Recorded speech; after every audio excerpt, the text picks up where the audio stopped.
2019 के लोकसभा चुनाव में बड़े रोल की तैयारियों में जुटे विजय मानकर महाराष्ट्र के गढ़चिरौली में नीतियों के आधार पर भाजपा, कांग्रेस और महागठबंधन को विजय मानकर ने दी खुली चुनौती। हम भारत के अंदर में कैंडिडेट्स को खड़ा करने के पहले अपना नीति अभिवचन डिक्लेयर करने वाले हैं।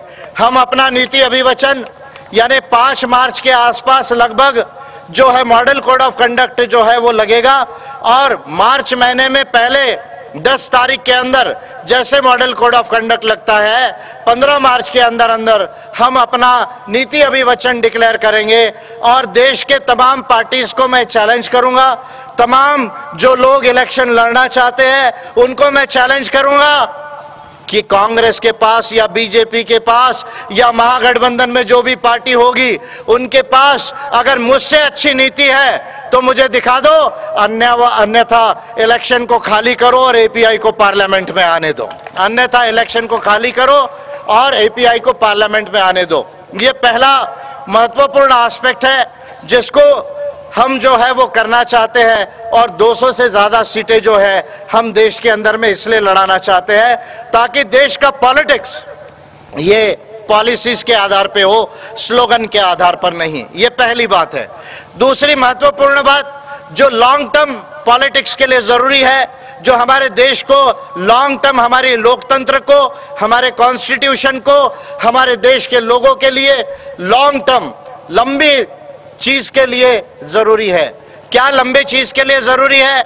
लंबे चीज के लिए यह जरूरी है कि हम देश में 1 हो, 2 हो या 3 हो या 4 हो, देश को सीरियस कॉन्स्टिट्यूशनल पार्टीज की जरूरत है, देश को सीरियस ह्यूमन राइट्स पार्टीज की जरूरत है, देश को सीरियस डेमोक्रेटिक पार्टीज की जरूरत है, देश को सीरियस पब्लिक पॉलिसीज की जरूरत है। और भारत के अंदर अभी जितनी पार्टीज है, रिकॉर्ड में हो सकता है बहुत सारी पार्टीज हो सकता है कि 2000 के आसपास इलेक्शन कमीशन के रिकॉर्ड पर कागज पे रजिस्टर्ड हो, लेकिन उसमें जो 100 पार्टीज जो लोकसभा का चुनाव लड़ती है, सीरियसली लड़ती है, लेकिन 1 सीट, 2 सीट, 3 सीट, 4 सीट लड़ती है, केवल 40 पार्टीज जो है चुनाव सीरियसली लोकसभा में लड़ती है, लेकिन उन 40 पार्टीज का जो लोकसभा का चुनाव सीरियसली लड़ती है, अगर मैं उनकी फिलॉसफी और उनकी पॉलिसी को सीरियसली इवैल्यूएट करूं तो मेरा ऐसा मानना है कि ये पार्टीज भारत के अंदर सीरियस संवैधानिक पार्टीज नहीं है, सीरियस ह्यूमन राइट्स की पार्टीज नहीं है, सीरियस डेमोक्रेटिक पार्टीज नहीं है और सीरियस पब्लिक पॉलिसीज की पार्टीज नहीं है, जो भारत के लोगों की समस्या को हल नहीं कर सकती, भारत को नया भारत और प्रबुद्ध भारत नहीं बना सकती। तो इसलिए अम्बेडकराइट पार्टी ऑफ इंडिया को हम भारत की सबसे यूनिक पार्टी भारत में उसको बनाना चाहते हैं और pan India party movement and organisation बनाना चाहते हैं। Pan India party movement and organisation यानी देश में अखिल भारतीय स्तर पर भारत के 130 करोड़ भारतीयों की एक संवैधानिक और मानव अधिकार अभिप्रेत, एक पब्लिक पॉलिसीज को अभिप्रेत, एक लोकतंत्र को अभिप्रेत, एक विज्ञान को अभिप्रेत जो पार्टी जो है देश के अंदर में फ्लरिश हो, वो एपीआई होगी। अगर एपीआई से प्रेरणा लेकर और कोई पार्टी ये काम करना चाहती है तो वो पार्टी भी जो है वो ये काम कर सकती है। ये चीजों को ध्यान में रखकर हम अम्बेडकराइट पार्टी ऑफ इंडिया को डेवलप करना चाह रहे हैं और इसलिए एपीआई का किसी पार्टी या किसी गठबंधन के साथ कोई तालमेल नहीं होगा। ये बात मैं आप लोगों को बड़ा क्लियरली जो है वो कहना चाहता हूं। लेकिन एपीआई जैसा आज आपने देखा कि Ambedkarite party of India Bharat में ऐसी यूनिक पार्टी डेवलप हो रही है जिसमें कई कम्युनिटीज और कई स्टेट के कई लोग इन्वॉल्व हो रहे हैं। जैसे आज आपने ये परिचय देखा कि आपने ट्राइबल कल्चर का यहाँ प्रदर्शन देखा और मैं जहाँ बैठा हुआ था वहाँ आप एक तरफ एपीआई का झंडा देखा और दूसरी तरफ आपने ट्राइबल झंडा देखा, गोंडवाना का झंडा देखा है। तो वो इसलिए जो है आप देख रहे हैं क्योंकि अम्बेडकराइट पार्टी ऑफ इंडिया ये भारत की पहली ऐसी पार्टी है जिसने ट्राइबल राइट्स के ऊपर, ट्राइबल आइडेंटिटी के ऊपर और ट्राइबल प्रोटेक्शंस के ऊपर सबसे ज्यादा कंस्ट्रक्टिव सोच रखी और कंस्ट्रक्टिव काम किया।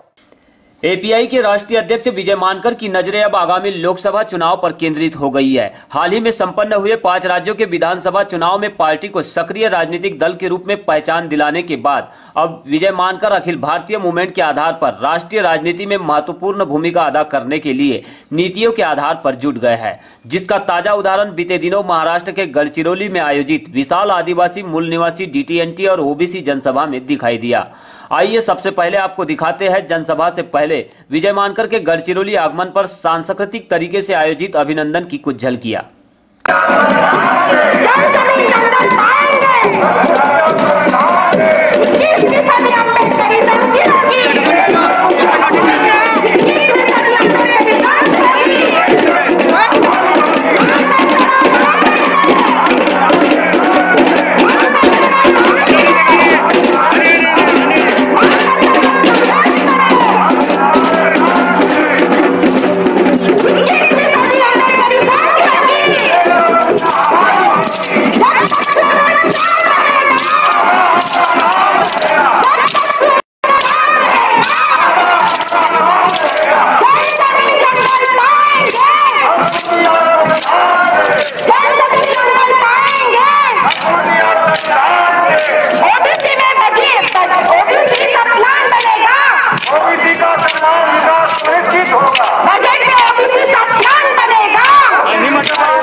तो इस तरह से गढ़चिरौली में एपीआई के राष्ट्रीय अध्यक्ष विजय मानकर का भव्य स्वागत किया गया। स्वागत के दौरान विजय मानकर सीधे जनसभा में पहुंचे, जहां उन्होंने अपने संबोधन में कई महत्वपूर्ण विषयों पर विस्तार से बात रखी।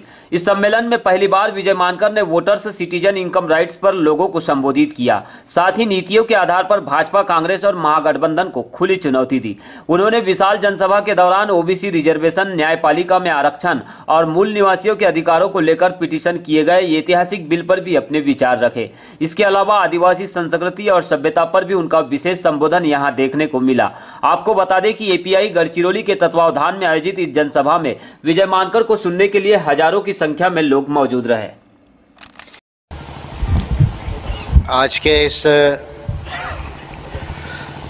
आदिवासी, मूल निवासी, ओबीसी और डीटीएनटी सम्मेलन में इकट्ठा हुए गढ़चिरौली पार्लियामेंट और चंद्रपुर पार्लियामेंट के साथियों, मंच पर विराजमान वरकड़े दादा, लालसू नगोटी जी, संजय पिठाले जी, गंगाराम आतलाम जी और अम्बेडकराइट पार्टी ऑफ इंडिया के तमाम office bearers, organisers, cadres, workers और वेल विशर्स और जो दूसरे गेस्ट जो मंच पर बैठे हुए हैं, उन सभी लोगों का मैं इस सम्मेलन में स्वागत करता हूं। आप लोग दूर दूर से आए और मैं समझता हूं कि जंगलों से आए, दूर दूर से आए, इसलिए सब लोगों का मैं स्वागत करता हूं। एक बार खुद के लिए बड़ी ताली बजाइए।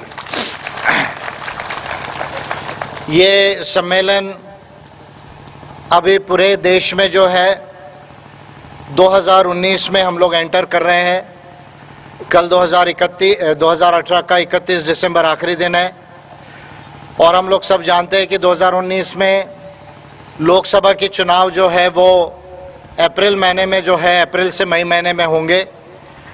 मार्च के पहले वीक में आचार संहिता लागू होगी और एक महीना 4 या 5 चरणों में देश में चुनाव होगा। इस देश के अंदर में ये जो चुनाव है, ये चुनाव अपने आप में कुछ विशिष्ट तरह का चुनाव होगा। ये चुनाव आप लोग सब जानते हैं कि ये चुनाव जो प्रिवेलिंग एनडीए की गवर्नमेंट है मोदी जी के नेतृत्व में, उस गवर्नमेंट की नीतियों की ये परीक्षा होगी। सारी पार्टीज ये कोशिश में है कि मोदी जी को देश में हटाया जाए और मेरा भी ऐसा मानना है कि अच्छे दिन आने वाले हैं क्योंकि मोदी जी जाने वाले हैं। मेरा ऐसा मानना है कि अच्छे दिन आने वाले हैं, मोदी जी जाने वाले हैं। मैंने छत्तीसगढ़ में ये बात बोली, राजस्थान में ये बात बोली चुनाव प्रचार में, और केवल ये बात बोली नहीं, लोग कहते थे जहां एपीआई लड़ेगी तो बीजेपी जीत जाएगी, वोटों का डिवीजन होगा। लेकिन इतिहास इस बात का गवाह है, पर्टिकुलरली 4 राज्यों में हमने चुनाव लड़ा। छत्तीसगढ़ में लड़ा, मध्य प्रदेश में लड़ा, राजस्थान में लड़ा, तेलंगाना में लड़ा। लेकिन 2 राज्यों में जहां अम्बेडकराइट पार्टी ऑफ इंडिया सबसे ज़्यादा मजबूती से लड़ी, छत्तीसगढ़ और राजस्थान में, तो छत्तीसगढ़ और राजस्थान में हमने स्लोगन ही लगाया था कि टाटा बाय बाय बीजेपी सरकार और पहली बार हम सबकी कोर्ट सरकार, ये हमारा नारा था। तो कोर्ट सरकार तो नहीं बनी पर बीजेपी की सरकार को मैंने जो है वो 2 राज्यों से पलट दिया। इसी से आप समझ लीजिए कि अम्बेडकराइट पार्टी ऑफ इंडिया जो है उसका पॉलिटिक्स कैसा है।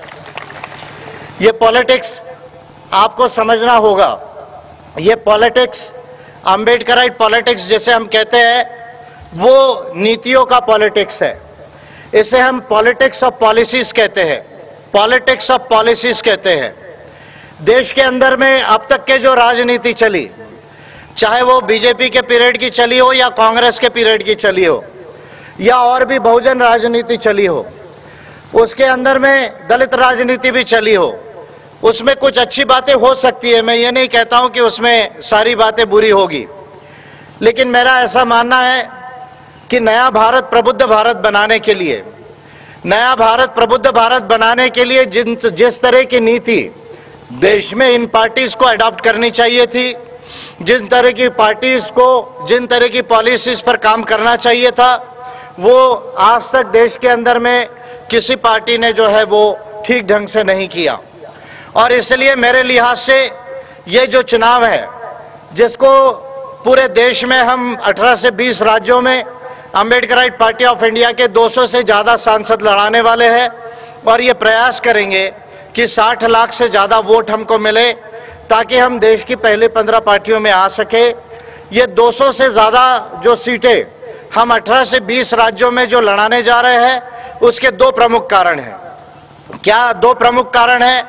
एक सबसे बड़ा प्रमुख कारण ये है कि मैं बीजेपी और कांग्रेस और जो महागठबंधन तीनों जो लड़ने वाले हैं, ये तीनों ही फ्रंट को इस देश के अंदर में फिलॉसफी और पॉलिसी के आधार पर चैलेंज करूंगा, फिलॉसफी और पॉलिसी के आधार पर चैलेंज करूंगा। फिर रिपीट कर रहा हूं, बीजेपी के गठबंधन को चैलेंज करूंगा, यूपीए के गठबंधन को, कांग्रेस को चैलेंज करूंगा, और जो महागठबंधन बना हुआ है, जो भी पार्टीज उसमें होगी, उनको भी चैलेंज करूंगा।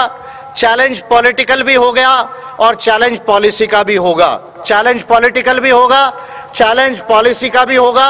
वो पॉलिसी का चैलेंज इसलिए करना जरूरी है क्योंकि राहुल गांधी जी ने नरेंद्र मोदी जी को कहा कि चौकीदार चोर है। राहुल गांधी जी ने मोदी जी को क्या कहा? चौकीदार चोर है। मैं राहुल गांधी जी की कांग्रेस को यह कह रहा हूं कि अगर मोदी जी चोर है तो आपकी कांग्रेस महाचोर है देश के अंदर में जो है वो। ये बात को, क्योंकि अभी तक 50 साल 60 साल कांग्रेस ने रूल किया, अब बीजेपी ने रूल किया, और दोनों ही पार्टीज जो है वो मिलकर देश को जो है वो पीछे ले जा रही है। तो इसलिए ये पहला इस देश में 200 से ज्यादा सीटें लड़ाने के पीछे ये मकसद है कि हम देश में एक अल्टरनेटिव पॉलिसीज दे, और ये पॉलिसीज का जो पॉलिसी डॉक्यूमेंट है, जो नीति अभिवचन है, वो नीति अभिवचन अंबेडकराइट पार्टी ऑफ इंडिया चुनाव में जिस दिन घोषणा पत्र जो पार्टीज डिक्लेयर करती है, हमारा ये अनुभव है, अभी हमने छत्तीसगढ़ में देखा, राजस्थान में देखा कि हमारा नीति अभिवचन सबसे पहले डिक्लेयर हुआ, उसको देखकर कांग्रेस और बीजेपी वालों ने कॉपी की, कुछ बाकी पार्टी वालों ने भी कॉपी की। लेकिन ये चुनाव के अंदर में बीजेपी और कांग्रेस जो अपना घोषणा पत्र डिक्लेयर करती है, वो घोषणा पत्र काफी लेट डिक्लेयर करती है, और वो घोषणा पत्र देश में डिस्कस नहीं होता कि ये पार्टीज क्या करना चाहती है, इनकी क्या नीतियां है, ये डिस्कस देश के अंदर में नहीं होता। लेकिन अंबेडकराइट पार्टी ऑफ इंडिया ये देश की एकमात्र ऐसी पार्टी है और एकमात्र ऐसी पार्टी रहेगी कि जिस दिन चुनाव आयोग अपना आचार संहिता का डेट डिक्लेयर करेगी, उस दिन उसके लगभग 1-2 दिनों के अंदर हम भारत के अंदर में कैंडिडेट्स को खड़ा करने के पहले अपना नीति अभिवचन डिक्लेयर करने वाले हैं। हम अपना नीति अभिवचन यानी 5 मार्च के आसपास लगभग जो है मॉडल कोड ऑफ कंडक्ट जो है वो लगेगा, और मार्च महीने में पहले 10 तारीख के अंदर जैसे मॉडल कोड ऑफ कंडक्ट लगता है, 15 मार्च के अंदर अंदर हम अपना नीति अभिवचन डिक्लेयर करेंगे। और देश के तमाम पार्टीज को मैं चैलेंज करूंगा, तमाम जो लोग इलेक्शन लड़ना चाहते हैं उनको मैं चैलेंज करूंगा कि कांग्रेस के पास या बीजेपी के पास या महागठबंधन में जो भी पार्टी होगी, उनके पास अगर मुझसे अच्छी नीति है तो मुझे दिखा दो, अन्यथा इलेक्शन को खाली करो और एपीआई को पार्लियामेंट में आने दो। अन्यथा इलेक्शन को खाली करो और एपीआई को पार्लियामेंट में आने दो। ये पहला महत्वपूर्ण एस्पेक्ट है जिसको हम जो है वो करना चाहते हैं, और 200 से ज्यादा सीटें जो है हम देश के अंदर में इसलिए लड़ाना चाहते हैं ताकि देश का पॉलिटिक्स ये पॉलिसीज के आधार पे हो, स्लोगन के आधार पर नहीं। ये पहली बात है। दूसरी महत्वपूर्ण बात जो लॉन्ग टर्म पॉलिटिक्स के लिए जरूरी है, जो हमारे देश को लॉन्ग टर्म, हमारे लोकतंत्र को, हमारे कॉन्स्टिट्यूशन को, हमारे देश के लोगों के लिए लॉन्ग टर्म लंबी चीज के लिए जरूरी है। क्या लंबे चीज के लिए जरूरी है? लंबे चीज के लिए यह जरूरी है कि हम देश में 1 हो, 2 हो या 3 हो या 4 हो, देश को सीरियस कॉन्स्टिट्यूशनल पार्टीज की जरूरत है, देश को सीरियस ह्यूमन राइट्स पार्टीज की जरूरत है, देश को सीरियस डेमोक्रेटिक पार्टीज की जरूरत है, देश को सीरियस पब्लिक पॉलिसीज की जरूरत है। और भारत के अंदर अभी जितनी पार्टीज है, रिकॉर्ड में हो सकता है बहुत सारी पार्टीज हो सकता है कि 2000 के आसपास इलेक्शन कमीशन के रिकॉर्ड पर कागज पे रजिस्टर्ड हो, लेकिन उसमें जो 100 पार्टीज जो लोकसभा का चुनाव लड़ती है, सीरियसली लड़ती है, लेकिन 1 सीट, 2 सीट, 3 सीट, 4 सीट लड़ती है, केवल 40 पार्टीज जो है चुनाव सीरियसली लोकसभा में लड़ती है, लेकिन उन 40 पार्टीज का जो लोकसभा का चुनाव सीरियसली लड़ती है, अगर मैं उनकी फिलॉसफी और उनकी पॉलिसी को सीरियसली इवैल्यूएट करूं, तो मेरा ऐसा मानना है कि ये पार्टीज भारत के अंदर सीरियस संवैधानिक पार्टीज नहीं है, सीरियस ह्यूमन राइट्स की पार्टीज नहीं है, सीरियस डेमोक्रेटिक पार्टीज नहीं है, और सीरियस पब्लिक पॉलिसीज की पार्टीज नहीं है, जो भारत के लोगों की समस्या को हल नहीं कर सकती, भारत को नया भारत और प्रबुद्ध भारत नहीं बना सकती। तो इसलिए अंबेडकराइट पार्टी ऑफ इंडिया को हम भारत में, भारत की सबसे यूनिक पार्टी भारत में उसको बनाना चाहते हैं, और pan India party movement and organisation बनाना चाहते हैं। Pan India party movement and organisation यानी देश में अखिल भारतीय स्तर पर भारत के 130 करोड़ भारतीयों की एक संवैधानिक और मानव अधिकार अभिप्रेत, एक पब्लिक पॉलिसीज को अभिप्रेत, एक लोकतंत्र को अभिप्रेत, एक विज्ञान को अभिप्रेत जो पार्टी जो है देश के अंदर में फ्लरिश हो, वो एपीआई होगी। अगर एपीआई से प्रेरणा लेकर और कोई पार्टी ये काम करना चाहती है तो वो पार्टी भी जो है वो ये काम कर सकती है। ये चीजों को ध्यान में रखकर हम अंबेडकराइट पार्टी ऑफ इंडिया को डेवलप करना चाह रहे हैं, और इसलिए एपीआई का किसी पार्टी या किसी गठबंधन के साथ कोई तालमेल नहीं होगा। ये बात मैं आप लोगों को बड़ा क्लियरली जो है वो कहना चाहता हूं। लेकिन एपीआई जैसा आज आपने देखा कि Ambedkarite party of India Bharat में ऐसी यूनिक पार्टी डेवलप हो रही है जिसमें कई कम्युनिटीज और कई स्टेट के कई लोग इन्वॉल्व हो रहे हैं। जैसे आज आपने ये परिचय देखा कि आपने ट्राइबल कल्चर का यहाँ प्रदर्शन देखा, और मैं जहाँ बैठा हुआ था वहाँ आप एक तरफ एपीआई का झंडा देखा और दूसरी तरफ आपने ट्राइबल झंडा देखा, गोंडवाना का झंडा देखा है। तो वो इसलिए जो है आप देख रहे हैं क्योंकि अम्बेडकराइट पार्टी ऑफ इंडिया ये भारत की पहली ऐसी पार्टी है जिसने ट्राइबल राइट्स के ऊपर, ट्राइबल आइडेंटिटी के ऊपर और ट्राइबल प्रोटेक्शंस के ऊपर सबसे ज्यादा कंस्ट्रक्टिव सोच रखी और कंस्ट्रक्टिव काम किया। क्या कंस्ट्रक्टिव सोच और कंस्ट्रक्टिव काम किया, मैं आपको कुछ बातों के ऊपर हाईलाइट करना चाहता हूं क्योंकि ये सम्मेलन है और ये सम्मेलन में कुछ विषय रखे गए हैं और मैं हरदम ये बात पे कोशिश करता हूं कि पब्लिक पॉलिसीज को ज्यादा क्लियर किया जाए जिससे देश की आइडिया क्लियर हो, देश के लोगों की आइडियाज क्लियर हो। साथियों, दो विषय यहां पर प्रमुखता से, एक आदिवासियों के अधिकार से रिलेटेड और एक ओबीसी से रिलेटेड और एक affirmative action in private sector से रिलेटेड आज यहां पर विषय इस सम्मेलन में इन लोगों ने रखा है। मैं उन पर प्रकाश डालूंगा और अम्बेडकराइट पार्टी ऑफ इंडिया इसके आगे का जो विजन है उन तमाम चीजों को मैं शॉर्ट में आप लोगों को एक्सप्लेन करूंगा जिससे भारत को नया भारत, प्रबुद्ध भारत बनाया जा सकता है। ये बात को हमें ध्यान में रखने की जरूरत है।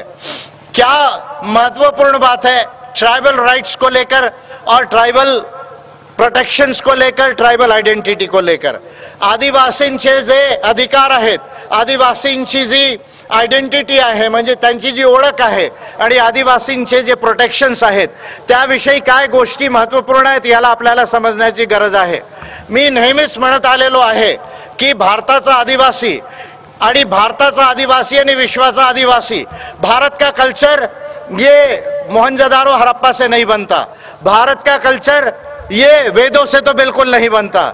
भारत का कल्चर अगर किसी ने बनाया हो तो वो भारत के आदिवासी है, ये भारत के आदिवासी है, ये भारत के आदिवासी है जिन्होंने 50,000 साल पहले भीमबेटका में, अतिरापक्कम में, पैसारा में, डिडवाना में, आपके कुरनूल के केव्स में, आपकी पेनकमढ़ी में जो है वो आदिवासियों ने जो है वो सभ्यता बनाई। और आदिवासी की सभ्यता ये शॉर्ट में अगर मैं उसको कहूँ तो जिसको हम कोया पुनेम दर्शन कहते हैं या मोद वेड़ची कहते हैं।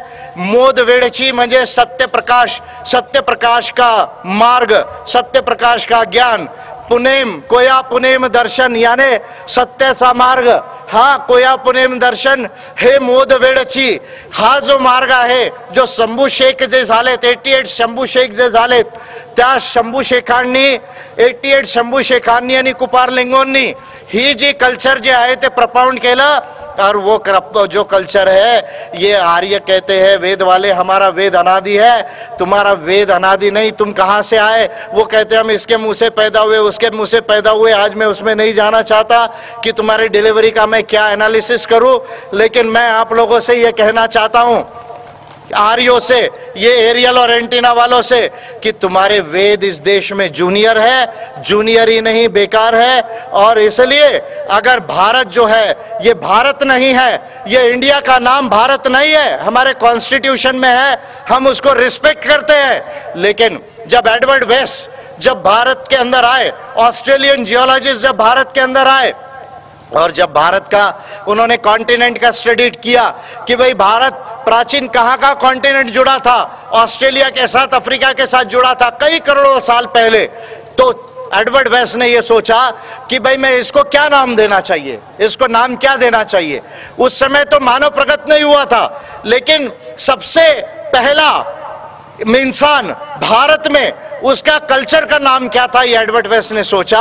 और जब एडवर्ड वेस्ट ने सोचा तो उसको उसका नाम आर्यव्रत याद नहीं आया, उसको उसका नाम गोंडवाना लैंड याद आया, उसको उसका नाम गोंडवाना लैंड याद। इसलिए मैंने डिक्लेयर किया है, जिस दिन अम्बेडकराइट पार्टी ऑफ इंडिया की सरकार बनेगी, मैं कॉन्स्टिट्यूशन ऑफ इंडिया का आर्टिकल 1 अमेंड करने वाला हूं और भारत के जगह मैं प्रबुद्ध गोंडवाना लैंड लिखने वाला हूं, संविधान के अंदर में प्रबुद्ध गोंडवाना लैंड लिखने वाला हूं। तो ये एक महत्वपूर्ण बात है कि हमको जो जो आर्यों का कल्चर है, जो जो ब्राह्मणिज्म का कल्चर है, उसको हमें रिजेक्ट करना है। भले ही संविधान में है, आज हम उसका रिस्पेक्ट करते हैं और करते रहेंगे, लेकिन हमको भारत को प्रबुद्ध भारत बनाना है। अब तो ऐसी आफत हो गई, कन्हैया को भी मेरी बात बोलनी पड़ रही है, कन्हैया को भी जेएनयू से आकर मेरी बात बोलनी पड़ रही है, भारत के कई लीडर्स को मेरी बात बोलनी पड़ रही है।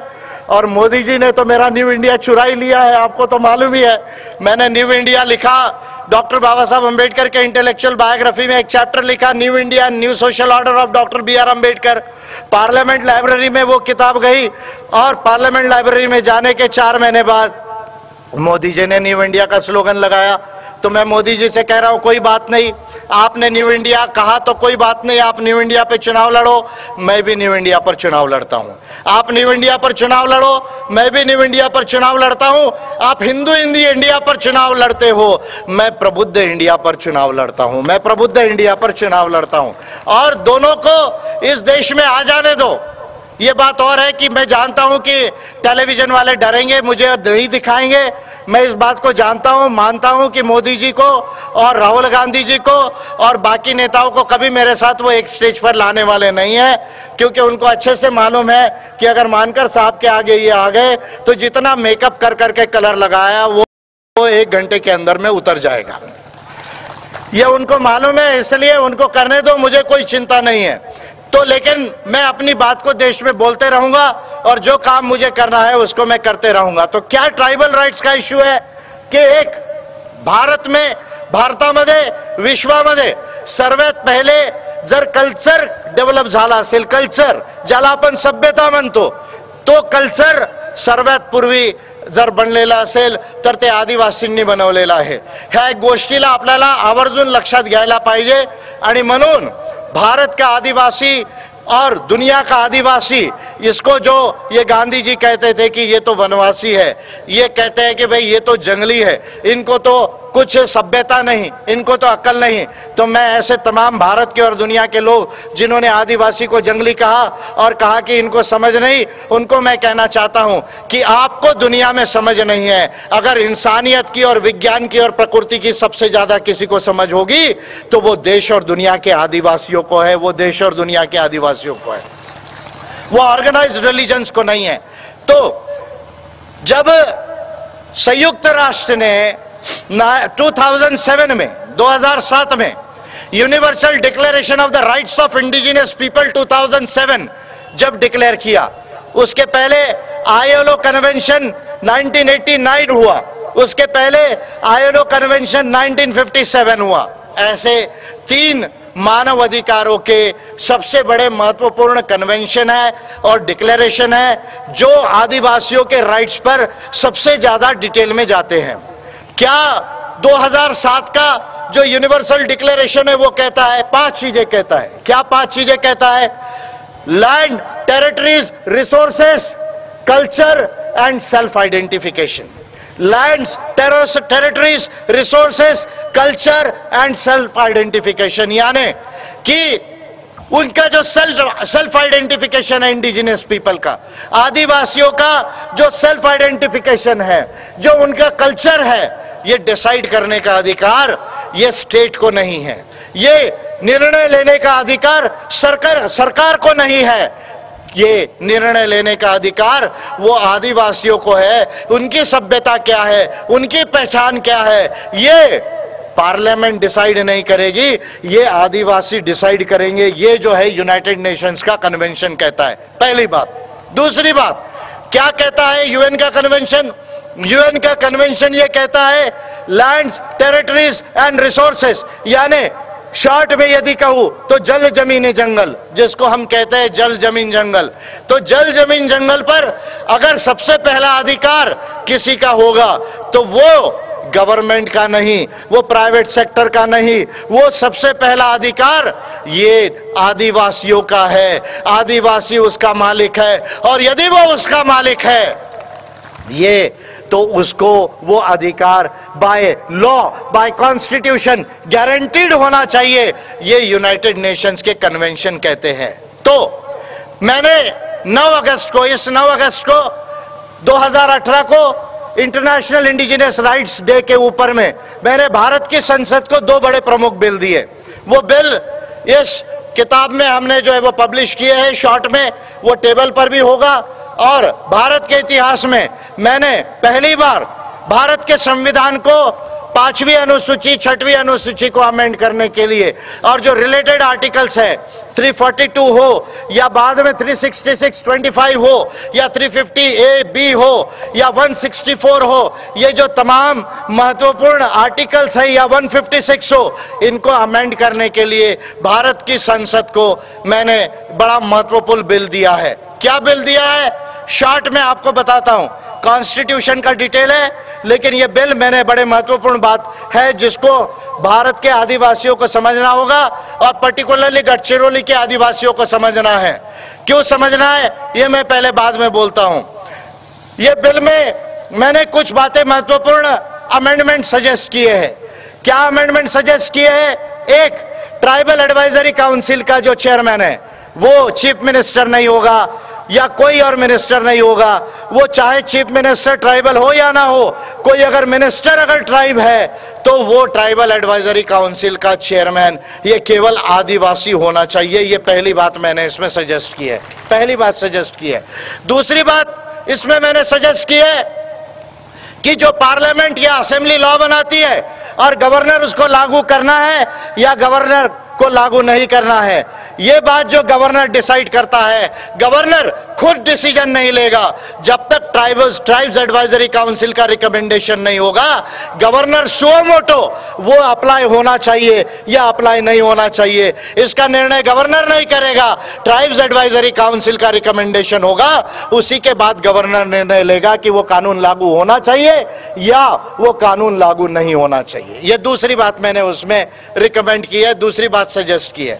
तीसरी गोष्ट काय त्याच्यात सजेस्ट केलेली आहे, आता आपल्या कॉन्स्टिट्यूशन मध्ये still we are following the Westminster model. मैं भारत के संविधान में बहुत सारी अच्छी बातें हैं, लेकिन कुछ बातें जो इंप्रूवमेंट की है उस पर हरदम बोलते रहता हूं। We are still following the Westminster model. What is the Westminster model? The Westminster model is that the Queen cannot do anything, any wrongs. The Queen cannot do any wrong. यानी जो किंग है या queen है Britain का या जो prime minister है वो कोई गलत नहीं कर सकता, इसलिए उसको रिमूव करने के प्रोविजंस वेस्टमिनिस्टर मॉडल में नहीं। हमारे संविधान में भी जो मॉडल्स है वो बड़े कॉम्प्लिकेटेड है। तो मैंने इसमें एक बात सजेस्ट की है। क्या बात सजेस्ट की है कि यदि गवर्नर 5वीं अनुसूची का, पेशा लॉ का, फॉरेस्ट राइट्स एक्ट का या जितने इंडिजिनस राइट्स है उनका यदि उल्लंघन करता है और ट्राइब्स एडवाइजरी काउंसिल यदि रिकमेंड करती है कि ये गवर्नर हमको नहीं चाहिए, तो उसके संदर्भ में वोटिंग होना चाहिए असेंबली में, और यदि असेंबली वोट कर देती है तो गवर्नर को रिमूव करना चाहिए। सेंट्रल गवर्नमेंट की जो है रुकने की जरूरत नहीं है। ये तीसरा बात मैंने कहा, ताकि गवर्नर को हटाने का अधिकार ये आदिवासियों की ट्राइब्स एडवाइजरी काउंसिल को मिलेगा, 6 शेड्यूल में district councils and regional councils को मिलेगा। ये चौथी बात मैंने उसमें सजेस्ट की है। ये 4 बातें हैं। 5वीं बात, पार्लियामेंट को यदि 5वीं और 6वीं अनुसूची को अमेंड करना है तो पार्लियामेंट को ये अमेंडमेंट करने के पहले 2 कमीशंस का रिकमेंडेशन लेना पड़ेगा। कौन से कमीशन का रिकमेंडेशन लेना पड़ेगा? एक, national commission for human rights, इसका रिकमेंडेशन लेना पड़ेगा। दूसरा, national commission for scheduled tribes. ये दो कमीशन का रिकमेंडेशन इनवेरिएबली पार्लियामेंट को लेना पड़ेगा। उसी के बाद 5वीं और 6वीं अनुसूची को वो अमेंड कर पाएगी, अन्यथा पार्लियामेंट अमेंड नहीं करेगी। ये मैंने 5वां रेडिकल प्रोविजन इस बिल के अंदर में जो है वो इनकॉर्पोरेट किया है। और ये सब मैंने क्यों किया है? आप कहेंगे सर ये किस लिए? तो मेरे इस बिल में पहली बार ये जो जल जमीन जंगल है, ये जल जमीन जंगल जो अभी 5वीं अनुसूची में हमको सब सरफेस राइट नहीं मिला आदिवासियों को, हमको जमीन के नीचे जो खनिज है उसका अधिकार अभी हमारे संविधान में नहीं है। हमारे संविधान में 5वीं अनुसूची में आदिवासियों को, या पेशा कानून में, या MMDRA act, mines and mineral development and regulation act 1957 में जमीन के अंदर जो खनिज है उसका जो है राइट आदिवासियों को नहीं है। और इसलिए पेशा लॉ तो बना, पर पेशा लॉ इनइफेक्टिव लॉ है, पेशा लॉ इनइफेक्टिव लॉ है। तो इसलिए मैंने पहली बार ये कॉन्स्टिट्यूशनल अमेंडमेंट में पार्लियामेंट को ये सजेस्ट किया कि आदिवासियों की ग्राम सभा को सब सरफेस राइट्स मिनरल का दिया जाए, सब सरफेस राइट्स मिनरल का दिया जाए। क्या सब सरफेस राइट्स मिनरल का दिया जाए? यानी भारत के आदिवासी जहां रहते हैं, भारत के आदिवासी जहां रहते हैं, वो आदिवासियों के क्षेत्र में 70% भारत की खनिज संपदा है। कितनी प्रतिशत है? 70%। भारत का नेचुरल वेल्थ है 1410 लाख करोड़ रुपया। 1410 लाख करोड़ रुपया is the natural wealth of India according to inclusive wealth index. और आदिवासी जहां रहते हैं वो 1000 लाख करोड़ रुपया। गिनती आ रही क्या? थोड़ा दिक्कत है। 1000 लाख करोड़ रुपया। अभी हमारा जीडीपी कितना है? रफली 200 लाख करोड़ रुपया नॉमिनल प्राइसेस में। आज 2.8 ट्रिलियन डॉलर्स को अगर आप कन्वर्ट करोगे आज के तारीख में तो लगभग 200 लाख करोड़ रुपया होता, राउंड ऑफ करके बता रहा हूं। लेकिन हमारे भारत का सकल घरेलू उत्पाद 200 लाख करोड़ है, लेकिन आदिवासियों के जमीन के नीचे 1000 लाख करोड़ रुपया है। और ये जो झगड़ा चल रहा है बस्तर में या गढ़चिरौली में, ये झगड़ा, ये अडानी, अंबानी, मित्तल, अग्रवाल, ये सब लोगों को ये खनिज चाहिए। क्या चाहिए? खनिज चाहिए। आदिवासी नहीं चाहिए। क्या चाहिए? खनिज चाहिए। तो इसलिए वो जो खनिज के लिए ये सब झमेला चल रहा है। लेकिन मैं ये बात कहना चाहता हूं कि भारत में कोई भी समाधान हिंसा के रास्ते से नहीं आएगा। अगर भारत में समाधान आएगा तो वो संविधान और मानव अधिकारों के रास्ते से आएगा, वो संविधान और मानव अधिकारों के रास्ते से आएगा। तो इसलिए कभी कभी मैं कहता हूं कि जो लोग कहते हैं कि क्रांति बुलेट से आएगी, तो मैं कहता हूं कि क्रांति बुलेट से नहीं आएगी। क्रांति आएगी दिमाग चलाने से, क्रांति आएगी कलम चलाने से और बटन दबाने से। क्रांति आएगी दिमाग चलाने से, कलम चलाने से और बटन दबाने से। तो इसलिए मैंने पार्लियामेंट को अभी ये बिल दिया और पहली बार भारत के इतिहास में कोई लीडर ने ये लिखने का जो है हिम्मत किया कि भारत के अंदर यदि आदिवासियों की ग्राम सभा यदि चाहती है तो वो परमिशन देगी या तो परमिशन नहीं देगी। अगर आदिवासियों की ग्राम सभा को लगता है कि यहाँ कंपनी बनना चाहिए तो वो परमिशन देंगे, अगर नहीं लगता है तो परमिशन नहीं देंगे। पर यदि आदिवासियों की ग्राम सभा कंपनी को परमिशन देती है तो उस कंपनी में केवल आदिवासी को मट्टी गोटा उठाने के लिए आप लेबर क्लास में नौकरी नहीं दोगे, उस कंपनी का 20% का शेयर होल्डर ये आदिवासी होगा। ये कंपनी का 20% शेयर होल्डर क्या होगा? क्या होगा? अरे आवाज क्यों ठंडी पड़ गई आपको? क्यों आदिवासी नहीं बनना चाहिए क्या? क्यों? आप किसके साइड में हो? आप एडम स्मिथ के साइड में हो क्या? आप एडम स्मिथ के साइड में हो या आप डोनाल्ड ट्रंप के साइड में हो? ये तो बताओ मुझे। आपके मुंह से क्यों नहीं आवाज निकल रही है? आप मोदी के साइड में हो, ये बताओ मुझे। पक्का किसका अधिकार है वो?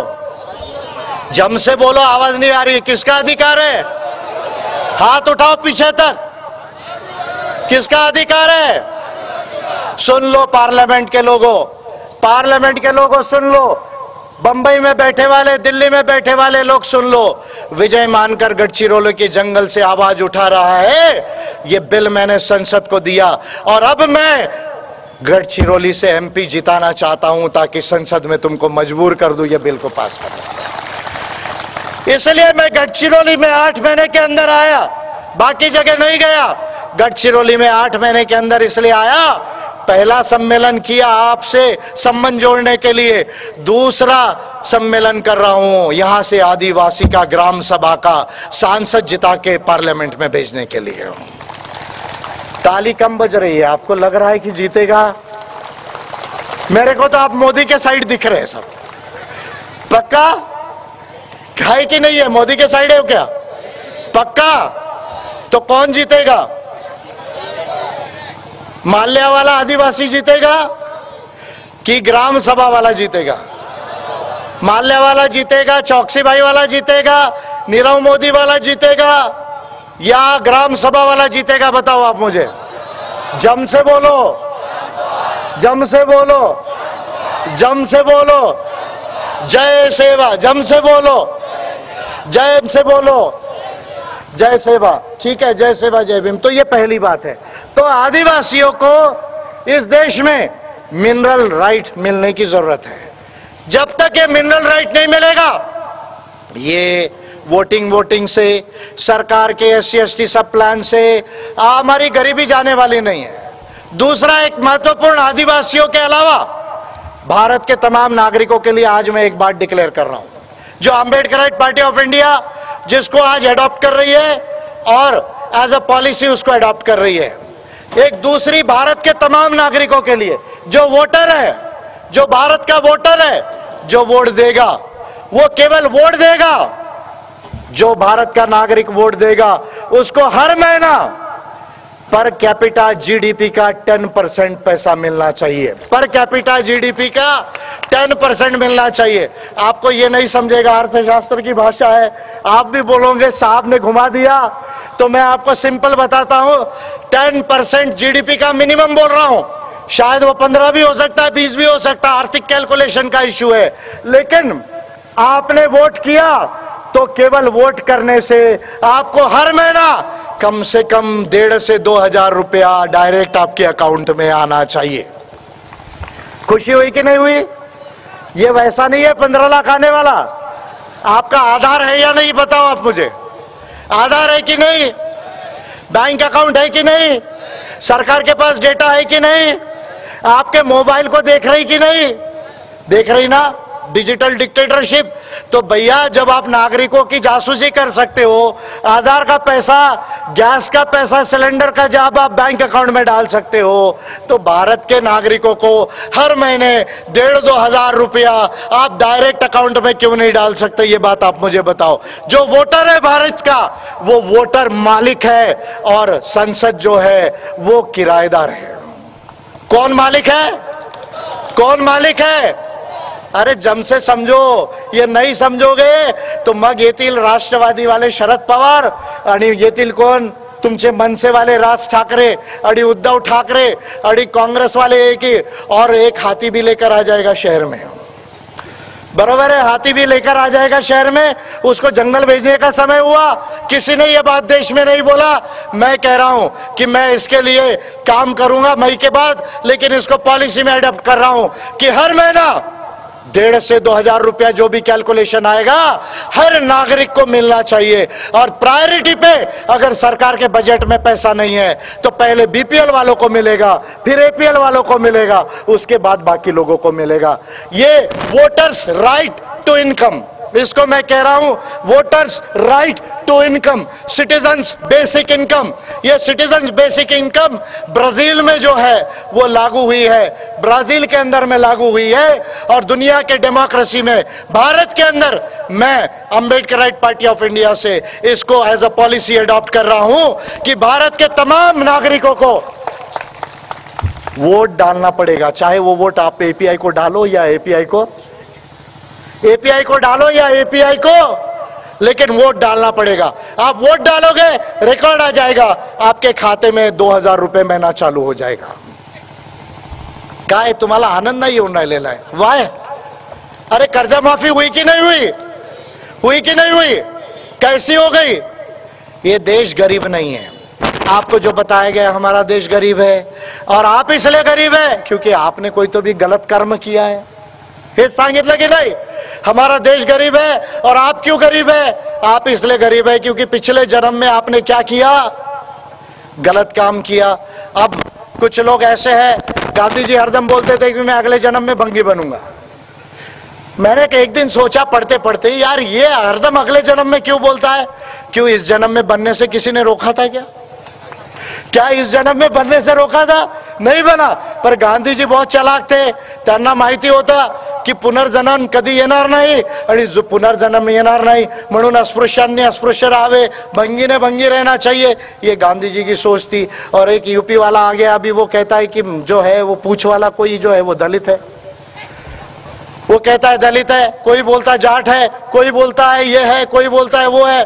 तो मैंने अपने एक भाषण में बोला कि अगर मेरे को सर्जरी करने का अगर कहीं दुनिया में कोई बता दे तो सबसे पहले इसको टकले को ही मैं पूछ लगाऊंगा, यूपी वाले को, और इसको टकले को पूछ लगा के इसको घुमाऊंगा।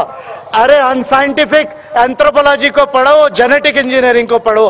20 लाख साल से जब इंसान होमिनॉइड हुआ तब से उसको कभी पूछ नहीं रही।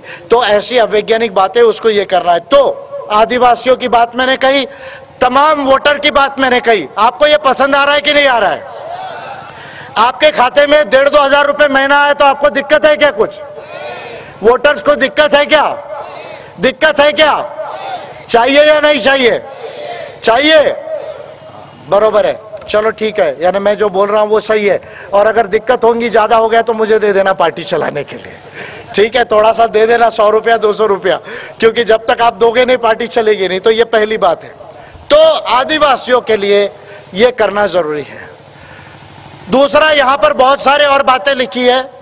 ट्राइबल सब प्लान के विषय में लिखा है, पेसा लॉ लिखा है, फॉरेस्ट राइट्स एक्ट लिखा है, या मैं अपने तरफ से बायोडाइवर्सिटी एक्ट 2002 बोल रहा हूं, जिसमें इंडिजिनियस लोगों को, वहां के लोकल लोगों को जड़ी बूटियों का अधिकार है। तो ये तमाम लॉज के ऊपर इम्प्लीमेंटेशन पर काम करना है, और इन लॉज में, इन कानूनों में कुछ अमेंडमेंट की जरूरत है, वो अमेंडमेंट हमको करना पड़ेगा। ये तमाम चीजें यदि की जाए, और आदिवासियों के लिए जो ट्राइबल सब प्लान है, आदिवासियों का जो सब प्लान है वो 8.6% आदिवासियों की आबादी है, तो वो जो ट्राइबल सब प्लान है कम से कम 5% बजट का ये ट्राइबल सब प्लान जो है वो बनना चाहिए। 16.6% शेड्यूल्ड कास्ट है, कम से कम 10-12% ये शेड्यूल्ड कास्ट का प्लान होना चाहिए। और ओबीसी जो लगभग 42 से 45% है देश के अंदर में, एनएसएसओ के डेटा के हिसाब से, तो उस ओबीसी के लिए 20 से 22% बजट में प्रोविजन होना चाहिए। ये एक महत्वपूर्ण बात है जिसको हमें समझने की जरूरत है। और मैंने ओबीसी का सब प्लान बने करके भारत सरकार को पीपल्स बजट के अंतर्गत पिटीशन किया। क्या पिटीशन किया कि भारत का जो ओबीसी है, जो पिछड़ा वर्ग है, जो तेली माली कुनबी लोहार सुतार कुमार है, जो जाट है, जो आपका जो है मान लीजिए वो कालिग्गा है, तो ये जो तमाम कम्युनिटीज है, जो ओबीसी है, लोहार सुतार कुमार है, तो ये लोगों के लिए भारत के टोटल बजट से कम 20% बजट जो है वो रिजर्व होना चाहिए। ओबीसी सब प्लान जिस तरह से एससी एसटी का सब प्लान है, उस तरह से ओबीसी का सब प्लान बनाया जाना चाहिए। ये मैंने भारत के सरकार को पिटीशन किया मानव अधिकारों के अंतर्गत, और मुझे खुशी है इस बात को बताने के लिए कि भारत सरकार का नीति आयोग और ministry of social justice and empowerment इसके ऊपर में अध्ययन कर रहा है, स्टडी कर रहा है, और मैं इस बात को कॉन्फिडेंट हूं कि भारत के अंदर ओबीसी का सब प्लान बनेगा। और जिस भी दिन ओबीसी का सब प्लान बनेगा, आप लोग मुझे याद कर लेना कि मानकर साहब के वजह से ओबीसी सब प्लान देश के अंदर में बना। इसके लिए 2 और चीजें ओबीसी के लिए बोलना चाहूंगा। क्या 2 चीजें और ओबीसी के लिए बोलना चाहूंगा? एक, सुप्रीम कोर्ट ऑफ इंडिया ने यह निर्णय दिया मंडल के केस में, इंदिरा स्वामी वर्सेस यूनियन ऑफ इंडिया के केस में, कि reservation can not be extended beyond 50%। ये एक रूलिंग है और भी जजमेंट्स में आया, लेकिन मेरा ऐसा मानना है कि रिजर्वेशन को 50% से आगे बढ़ाया जा सकता है। मेरा ऐसा मानना है कि रिजर्वेशन को 50% से आगे बढ़ाया जा सकता है, और इसके करने के दो रास्ते हैं, बड़े सिंपल रास्ते हैं, ज्यादा कॉम्प्लिकेटेड रास्ता नहीं है। क्या सिंपल रास्ता है? एक, भारत में ओबीसी की जनगणना कराई जाए, डीटीएनटी की जनगणना कराई जाए। 2021 में यह जनगणना होनी चाहिए। यह अम्बेडकराइट पार्टी ऑफ इंडिया अभी से बोल रही है, उसको पॉलिसी में, नीति अभिवचन में हमने लिया है, और मेरे कुछ पिटिशंस में ये मैं लिख भी चुका हूं कि ओबीसी की जनगणना देश में होनी चाहिए। लेकिन ओबीसी की जनगणना में केवल ओबीसी का आंकड़ा नहीं गिनना है, आपको केवल हेड काउंट नहीं करना है। क्या काउंट करना है? सोशो इकोनॉमिक इंडिकेटर्स, यानी सामाजिक और आर्थिक जो इंडिकेटर्स है, जैसे शिक्षा है, स्वास्थ्य है, रोजगार है, सामाजिक सुरक्षा है, घर है, स्कूटर है, बैंक बैलेंस है, एसेट्स है, एफडीज है, आपकी तमाम चीजों को, हेल्थ है, ये तमाम चीजों को, वेरियस पैरामीटर्स को वो सर्वे में इंक्लूड किया जाए, जिससे एक ही सर्वे में देश में ओबीसी हो, चाहे डीटीएनटी हो, चाहे एससी एसटी हो और जनरल हो, ये क्लियर हो जाए कि what is the degree of discrimination in India, what is the degree of discrimination in India. यानी भारत में डिस्क्रिमिनेशन यानी भेदभाव कितना अधिक है, ये एक सर्वे में प्रूव हो, एक ही सर्वे में होना चाहिए, और वो डेटा के आधार पर कॉन्स्टिट्यूशन को अमेंड किया जाए, और कॉन्स्टिट्यूशन को अमेंड करके आर्टिकल 16(4) और रिलेटेड आर्टिकल्स में यह अमेंडमेंट किया जाए कि रिजर्वेशन डिग्री ऑफ डिस्क्रिमिनेशन के प्रोपोर्शन में दिया जा सकता है, और वो इसलिए जरूरी है ताकि ह्यूमन राइट्स जो है वो वायलेट ना हो, ह्यूमन राइट्स का जो है वो फुलफिलमेंट हो।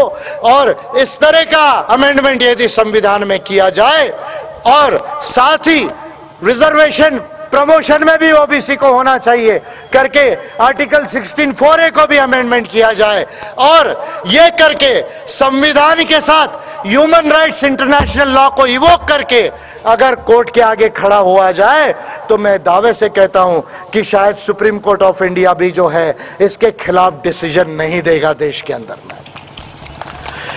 सुप्रीम कोर्ट ऑफ इंडिया इसके खिलाफ जो है वो निर्णय नहीं देगा। क्यों निर्णय नहीं देगा? क्योंकि discrimination cannot be allowed, discrimination cannot be allowed in any country governed bye constitution and rule of law, any country which has ratified the human rights international law. तो भारत के अंदर में इस तरह का अमेंडमेंट करने की जरूरत है, और मैं भारत के ओबीसी से ये कमिट कर रहा हूं कि एपीआई का एक भी संसद अगर जीत के गया तो मैं इसके ऊपर पार्लियामेंट में काम करूंगा, और ओबीसी के रिजर्वेशन को बढ़ाने के लिए पूरे देश में मैं काम करूंगा। तो ये दूसरी बात है। तीसरी बात, ओबीसी ज्यादातर किसान है। आज भारत में 12,000 किसान हर साल आत्महत्या कर रहे हैं, और इसमें के जो 12,000 किसान कर रहे हैं 70-80% देश के ओबीसी है। और ये इसलिए हो रहा है क्योंकि 2006 में स्वामीनाथन आयोग की जो रिपोर्ट थी, वो स्वामीनाथन आयोग की रिपोर्ट को कांग्रेस ने लागू नहीं किया, उसके बाद बीजेपी ने भी लागू नहीं किया। पीस मिल में अभी जो है आपकी जो है वो आपका कर्ज माफी कर रहे हैं, पेट्रोल सस्ता कर रहे हैं, डीजल सस्ता कर रहे हैं। That is not the remedy. माफ होना चाहिए, लेकिन ये परमानेंट रेमेडी नहीं है। कृषि को उद्योग बनाना ये इसकी रेमेडी है, और मैं समझता हूँ डॉक्टर अम्बेडकर ने भी इसके तरफ जो है 1918 में जो है स्मॉल होल्डिंग्स इन इंडिया अंदर रेमेडीज में जो है वो ध्यान आकर्षित किया था कि कृषि को एग्रीकल्चर बनाना चाहिए। स्टेट्स एंड माइनॉरिटीज में भी इस पर ध्यान आकर्षित किया था कि कृषि को इंडस्ट्री बनाना चाहिए, और स्वामीनाथन आयोग ने इसका बड़ा साइंटिफिक रिपोर्ट दिया, इसके डिटेल रिकमेंडेशन दिए। वो रिकमेंडेशन को यदि भारत में लागू कर दिया जाता है तो भारत के अंदर किसान की गरीबी समाप्त हो जाएगी, कृषि एक उद्योग बन जाएगा, और किसान को कर्जा लेने की ज्यादा जरूरत नहीं रहेगी। तो स्वामीनाथन आयोग की रिपोर्ट को पूर्णतः अम्बेडकराइट पार्टी ऑफ इंडिया लागू करना चाहती है, और उसको हमने नीति अभिवचन में लिया है। मैं समझता हूं कि भारत का किसान, भारत का आदिवासी, भारत का ओबीसी और डीटीएनटी का जो इद्दत कमीशन है, जिसकी रिपोर्ट अभी ऑलरेडी गवर्नमेंट के पास है, विचाराधीन है, वो इद्दत कमीशन को उठा के देख लो। और मैंने जो चार्टर इद्दत कमीशन को दिया वो मैंने पब्लिश किया, उसको देख लो। आपको ये पता चल जाएगा कि इद्दत कमीशन में 80% जो सुझाव इद्दत कमीशन ने दिए DT&T के लिए, वो मेरे चार्टर से आप वर्बिटम उठा कर दिए हैं, एज इट इज उठा कर दिए हैं।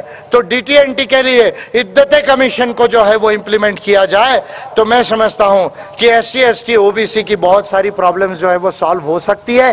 और इसके साथ दो और महत्वपूर्ण बातें हैं जिस पर मैं आपका ध्यान आकर्षित करना चाहता हूं। कौन सी दो बातें हैं जिस पर मैं आपका ध्यान आकर्षित करना चाहता हूं?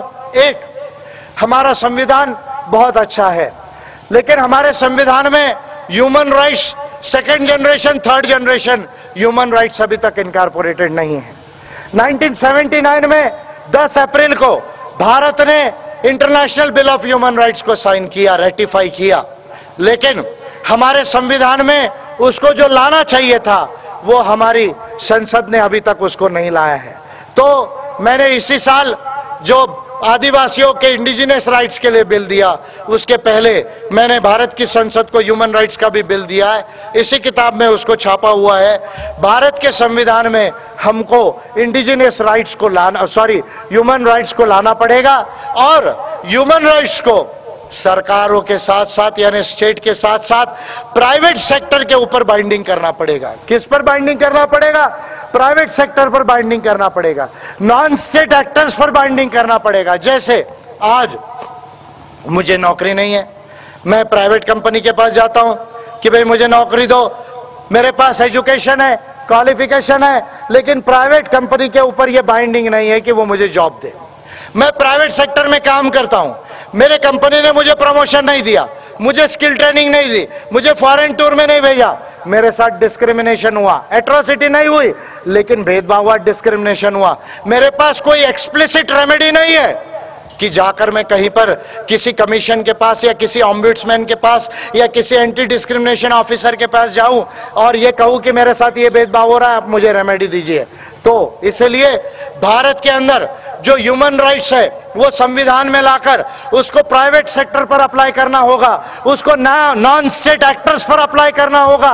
अरे शाखा में किसके साथ भेदभाव हो रहा है इसको कौन देखेगा? मंदिरों में किसके साथ भेदभाव हो रहा है वो कौन देखेगा? कोर्ट में किसके साथ भेदभाव हो रहा है ये कौन देखेगा? मेरी खुद की अपनी एक फर्म है उसमें भेदभाव हो रहा है ये कौन देखेगा? और अगर कोई मजदूर कहीं दिन दिहाड़ी करने चले गया उसके साथ भेदभाव होता है ये कौन देखेगा? तो ह्यूमन राइट्स लॉ का ये ब्यूटी है कि ह्यूमन राइट्स लॉ ये स्टेट पर भी अप्लाई होता है, ये प्राइवेट पर भी अप्लाई होता है और नॉन स्टेट एक्टर्स पर भी अप्लाई होता है। मैं भारत का पहला लीडर हूं जिसने भारत की संसद को यह बिल बना कर दिया कि भारत के संविधान में ह्यूमन राइट्स को इनकॉर्पोरेट किया जाए। और मैं समझता हूं कि ये यदि किया जाए और इसके आधार पे सारे लॉज अमेंड किए जाए भारत में प्रॉपर ढंग से, सारी नई इंस्टीट्यूशंस को क्रिएट किया जाए, नई पॉलिसीज को जो है वो क्रिएट किया जाए, तो मैं समझता हूं कि फिर भारत के अंदर से जाति के भेदभाव को, एथनिक भेदभाव को, जेंडर भेदभाव को जो है वो बड़े पैमाने पर जो है या रेशियल और रिलीजन के भेदभाव को बड़े पैमाने पर समाप्त किया जा सकता है। तो भारत के संविधान में मानव अधिकार लाना जरूरी है, भारत के संविधान में आदिवासियों के इंडिजिनस राइट्स लाना जरूरी है। यह काम अम्बेडकराइट पार्टी ऑफ इंडिया करना चाहती है। और आखिरी बात, क्योंकि हमारे देश में पॉलिटिकल इकोनॉमी अभी कास्ट कैपिटलिज्म की है, जातीय पूंजीवाद की हमारी अर्थव्यवस्था है। हमारे देश में 1% लोगों के पास 60% संपत्ति हो गई है, 1% लोगों के पास 60% संपत्ति हो गई है, 10% लोगों के पास 80% से ज्यादा संपत्ति हो रही है। कैसे हो गई? 1991 के पहले, 2000 के पहले आप डेटा उठाकर देख लीजिए, भारत के 1% लोगों के पास 30% भी संपत्ति नहीं थी। फिर ये 10 सालों में, 15 सालों में, 16 सालों में ऐसा क्या जादू चल गया, ऐसा क्या मैजिक चल गया कि 10 साल 15 साल में अंबानी इतना अमीर हो गया और आदिवासी गरीब का गरीब रहा। हमारा सर्विस क्लास करने वाला बड़े मुश्किल से घर बना सका, लेकिन वो अभी भी लोन में है। तो ये भारत का जो मॉडल है, उस मॉडल को मैंने कास्ट कैपिटलिज्म बोला है। क्या बोला है? कास्ट कैपिटलिज्म, जातीय पूंजीवाद। बहुत जल्दी कन्हैया ये भी शब्द यूज करेगा, मैं आपको बता रहा हूं, बहुत जल्दी वो यूज करेगा, जातीय पूंजीवाद। तो ये कास्ट कैपिटलिज्म को हमें बदलना पड़ेगा। तो कास्ट कैपिटलिज्म को बदलने का क्या रास्ता है वो मैं आपको बताता हूं भारत में, लेकिन उसके पहले आपको उसका जो डिमेंशन बताता हूं। 2009 से पिछले साल तक भारत में, भारत के उद्योगपतियों के लिए, जातीयवादी उद्योगपतियों के लिए 50 लाख करोड़ रुपया कांग्रेस और बीजेपी ने छोड़ दिया। 50 लाख करोड़ रुपया, 50 लाख करोड़ रुपीस। दूसरी बात, 2000 से पिछले साल तक बैंक का 13 लाख करोड़ रुपया पैसा डुबा दिया। 13 लाख करोड़ रुपया डुबा दिया। 2009 के पहले रेवेन्यू फोरकाउंट का कोई डेटा नहीं, 2000 के पहले एनपीए का कोई कंस्ट्रक्टिव डेटा नहीं। और ये मैं इसलिए कह सकता हूं क्योंकि रिजर्व बैंक ऑफ इंडिया को और फाइनेंस मिनिस्ट्री को मैंने आरटीआई किया, उसके मेरे पास रिप्लाई है, इसलिए ये बात मैं बड़े आसानी से कह सकता हूं कि इसका डेटा पहले नहीं है। कितना पहले छोड़ा ये हमको मालूम नहीं है, लेकिन इसका नतीजा ये हुआ कि भारत के अंदर में 1% लोगों के पास 60% संपत्ति हो गई है। और हमारे मोदी जी जो है ये कहते हैं, अभी आजकल बहुत ज्यादा बोल रहे हैं, बहुत ज्यादा बोल रहे हैं और कह रहे हैं कि भाई चौकीदार सो नहीं रहा इसलिए इनको परेशानी है, चौकीदार सो नहीं रहा इसलिए इनको परेशानी है। तो मैंने कहा यार, चौकीदार आंख खोल के कैसे जागता है? देखो, आंख खोल के चौकीदार बैठा है। पहले ललित मोदी भाग गया, उसके बाद में नीरव मोदी भाग गया, उसके बाद में विजय माल्या भाग गया, उसके बाद में और चौकसी भाई भाग गया और बहुत सारे लोग भाग गए। ये कैसा चौकीदार है? ड्यूटी करता है, आंख खुले रखता है और चोर चोरी कर करके ले जाते हैं। ये कैसा चौकीदार है कि वो खुला रखता है और लोग जो है वो लेकर चले जाते हैं। रफेल डील के अंदर में मैं तो सुप्रीम कोर्ट ऑफ इंडिया का बड़ा रिस्पेक्ट करता हूं, करना चाहिए, लेकिन राफेल डील का जो डिसीजन है मैं कहूंगा कि ये बहुत ही जो है वो इनकम्प्लीट निर्णय सुप्रीम कोर्ट ऑफ इंडिया ने दिया। क्या दो बातें थी? दो ही बातें थी। एक कि ये 550 करोड़ का प्लेन ये 1650 करोड़ कैसे हो गया? भाई 10 साल में ऐसा क्या भाव बढ़ गया कि 550 करोड़ का प्लेन 1650 हो गया? एक कॉस्टिंग देखो। दूसरा, ये जो अंबानी और बाकी लोगों को हमारी पब्लिक सेक्टर को बाईपास करके कॉन्ट्रैक्ट दिया, उसका प्रोसीजर सही था या नहीं था ये देखो। सुप्रीम कोर्ट ने कहा कि नहीं प्रोसीजर सही है, दिया, ठीक है, चलो ठीक है। पर सुप्रीम कोर्ट ऑफ इंडिया में भारत सरकार ने सील्ड एनवेलप में प्राइस दिया, सीएजी की रिपोर्ट दी सील्ड रिपोर्ट में, और किसी ने नहीं देखा। जंगल में मोर नाचा किसने देखा? आपने देखा क्या? मैंने नहीं देखा। तो सील्ड एनवेलप में जजेस के पास गई। अब जजेस ने ये कह दिया ऑर्डर में, एक लाइन नहीं लिखी कि सीएजी का कॉस्टिंग क्या है, इनका कॉस्टिंग क्या है। पूरे रिपोर्ट में, पूरे ऑर्डर में एक लाइन नहीं है, ऑर्डर का डिस्कशन नहीं है प्राइजेस में, सॉरी प्राइजेस का डिस्कशन नहीं ऑर्डर में। और सुप्रीम कोर्ट ऑफ इंडिया ने कह दिया कि भाई ये हमारा काम नहीं है देखना, हम इसको नहीं देख सकते। तो कम से कम ये तो लिख देते थे कि सीएजी के रिपोर्ट ने ये बातें कही और इसका प्राइस ऐसे ऐसे बढ़ा। नहीं हुआ। उस बात को लेकर जो है वो बीजेपी के लोग कहते हैं कि भाई हमने तो कोई घोटाला नहीं किया। अगर घोटाला नहीं किया तो भैया पार्लियामेंट की कमेटी जो है, सुप्रीम कोर्ट तो सुप्रीम नहीं है। मैं कई बार बोल चुका हूं कि supreme court is not supreme.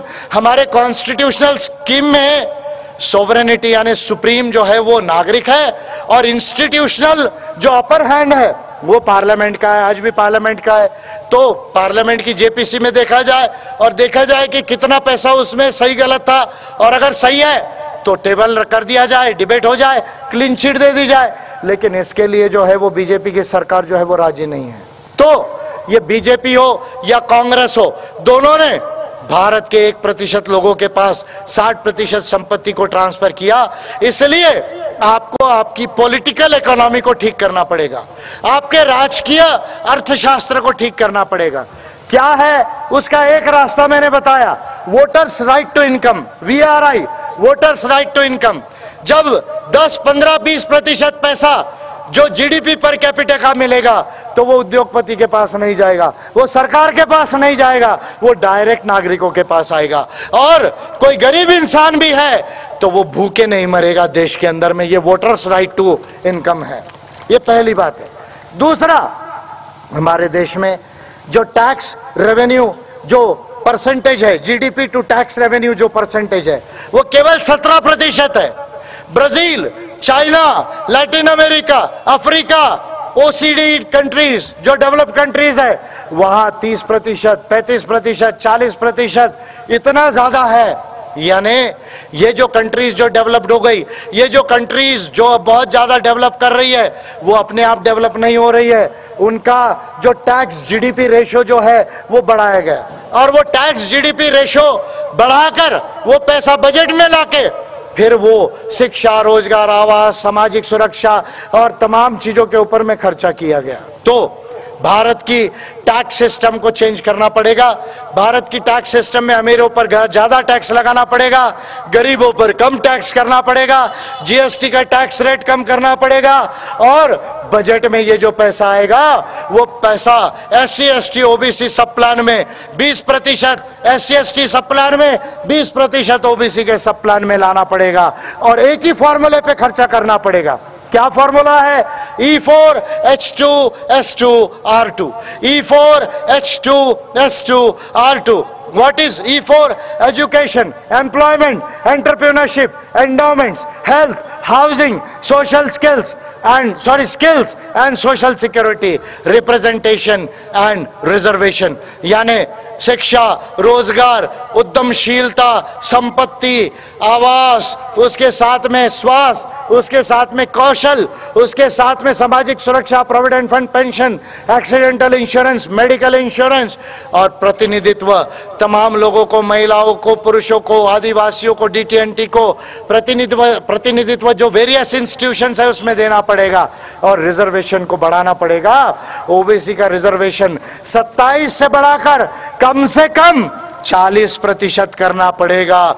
Judiciary में रिजर्वेशन लाना पड़ेगा, प्राइवेट सेक्टर में आरक्षण लाना पड़ेगा, साइंटिफिक एंड टेक्निकल पोस्ट में आरक्षण लाना पड़ेगा, और ये सब करते हुए मिलिट्री में भी आरक्षण लाना पड़ेगा। जब इस तरह की पॉलिसीज देश के अंदर आएगी तब जाके एरियल और एंटीना जो है वो घंटी बजाएगा। तब जाके एरियल और एंटीना क्या करेगा? केवल घंटी बजाएगा।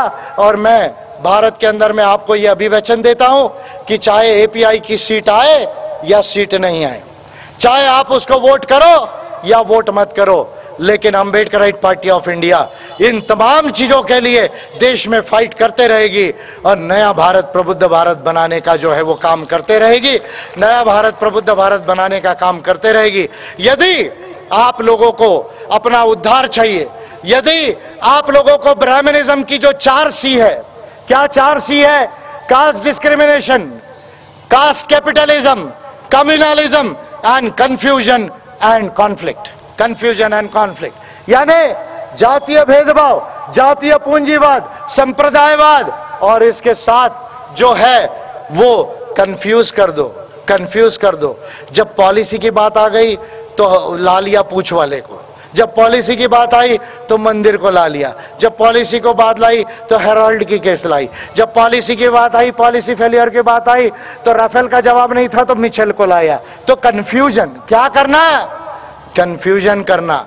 तो ये कंफ्यूजन भी ब्राह्मणिज्म करती है, और साथ में कॉन्फ्लिक्ट, कॉन्ट्रडिक्शन, मार काट, लव जिहाद, बी फिटिंग, आपकी ये जो तमाम चीजें हैं, ये तमाम चीजें भी वो कराती है। अगर ब्राह्मणिज्म की 4C से निजात पाना है, अगर अपनी गरीबी को दूर करना है, अपने पिछड़ेपन को दूर करना है, तो एपीआई को लाना है। तो किसको लाना है? किसको लाना है?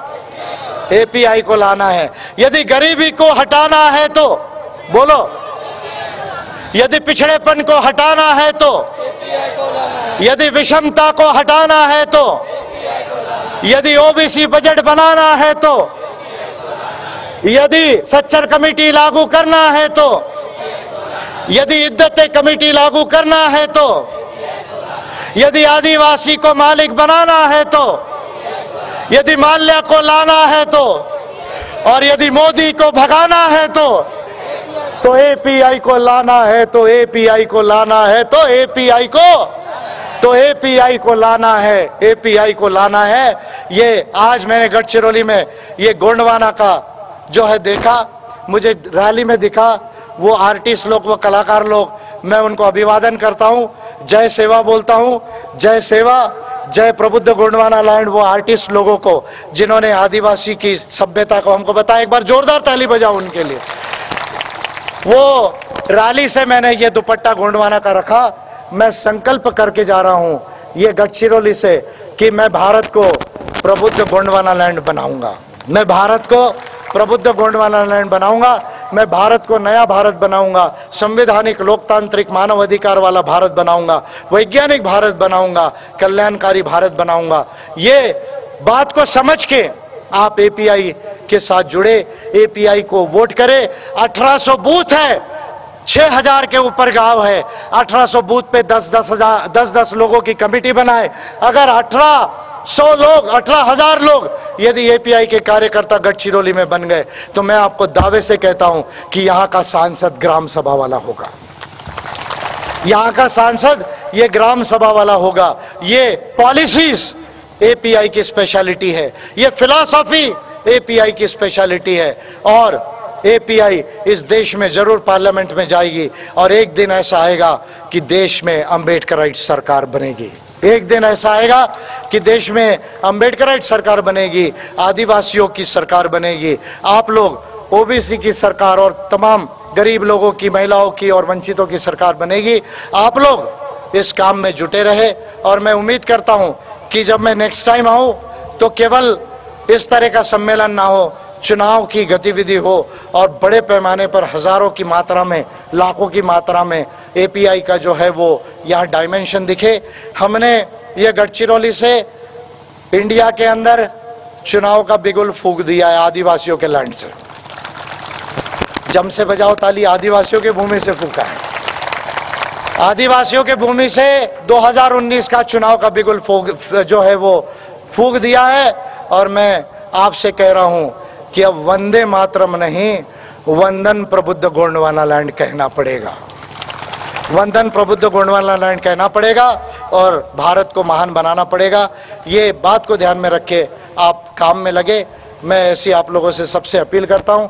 फिर परत तुम्हाला धन्यवाद देतो, तुम्ही फॉरेस्ट मधनं आले, परत चांगल्याने जायचं, वाघ दिसेल तर त्याला समजवायचं की बाबा तुझी जागा इथे नाही, तुझी जागा शिवसेनेजवळ आहे, तर म्हणून जे आहे तू उद्धव ठाकरेंजवळ जा, तू बाकी तिथे राज ठाकरेंजवळ जा, आणि लॉ अँड ऑर्डर तोडायचा नाही, शांती ठेवायची, संविधानाच्या मार्गाने, मानव अधिकाराच्या मार्गाने आणि कानून और नीति को फॉलो करके आपण जाणार, असं दक्षता ठेवावी। आणि माझा संदेश 6000 गावामध्ये घेऊन जा, प्रत्येक आदिवासींच्या घरी घेऊन जा, प्रत्येक ओबीसी, शेड्यूल कास्ट जे कोणी असतील त्यांच्या घरी, DT&T त्यांच्या घरी घेऊन जा, आणि इथून ग्रामसभाचा जो आहे सांसद निवडून जो आहे ते पाठवा, अशी मी आपल्याशी अपेक्षा करतो। आणि आपला जो गायडन्स आहे ते जो आहे ते थांबवतो। जय भीम, जय सेवा, जय प्रबुद्ध गोंडवाना लैंड।